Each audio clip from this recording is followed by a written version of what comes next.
Hi guys, it's Damien again.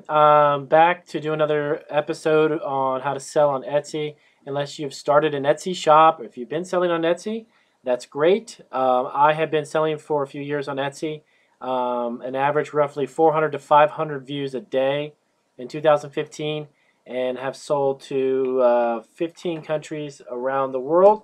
And I've been able to utilize Etsy in a big way to grow my business. I'm in a candy business. We make over 500 varieties of candies, cake, cupcakes, cakes, cake balls, and such. We cater a lot of events, my wife and I, around the world, as well as in the U.S. We've shipped to every state in the U.S. as well. And our business continues to do very well. Etsy is a great place for that, specifically the handmade commerce, handmade business industry. If you are into the business of making stuff by hand, that's the place to sell it. So this is a really quick, just some tips and some 2 cents on how to grow a business and start one on Etsy to make it profitable. If you are making a product, this again is just my recommendations from my experience and all the years that I've been selling.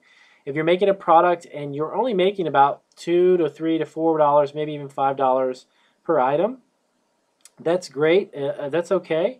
If you're looking to make a lot more money or a larger margin, definitely want to figure out what type of a product that you make. The amount of time you put into it should be factored in your pricing. And of course, the material cost, what it costs to make your product.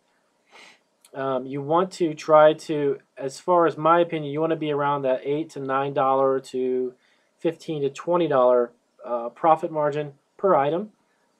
Depending, this is going to depend greatly on the type of item that you make, and also the amount of time. If you can produce a product, let's say in a 30-minute, 45 minutes, and you can make around $10 profit on it, that's a pretty profitable product.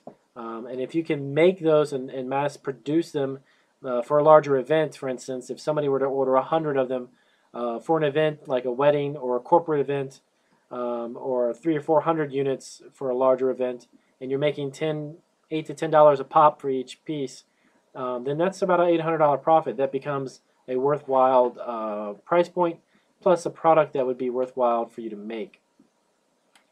When you're figuring out your prices for your products, many of the products that I've noticed within the business, the field that I do within candies and cake balls and such, you want to make sure that the amount of time that you're producing the product and the actual price point that you're putting up on Etsy, you have to factor in the fees as well that they're going to take from Etsy's end. And of course, if you use a PayPal or another transactor of your transactions, a credit card, for instance, there's also fees involved with that. So you want to keep that involved and keep that in mind when you start to do your price points as well. Always factor those in and then give yourself some type of a margin of profit for yourself.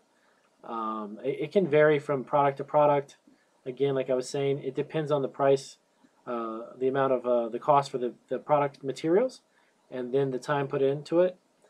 If you can make around like I was saying, $8 to $10 to $12 or so for an hour's worth of work, that's going to be a pretty good product, especially if you can produce several of those within an hour's period, and then you're making $10 to $12. Then you're making $70, $80 to $100 for an hour's work, which is not bad.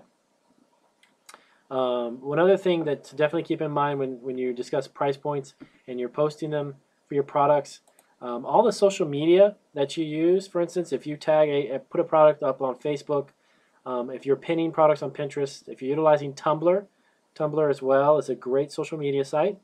Make sure that the price points are on there as well. A lot of times when the products get posted on these social media sites, a lot of Etsy sellers don't add the price points, or they don't have them somewhere close to the picture of the product or the photos.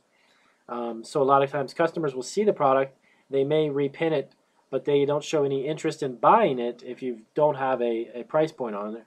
And that's something that's very, very important. Super simple to do, to add that additional price point, and that will drive more sales, because once a customer sees a product, likes the product, and they can see the price point, then they'll click on that and brings them right back to your Etsy shop, and then you're good to go. You've got yourself a sale or a new customer.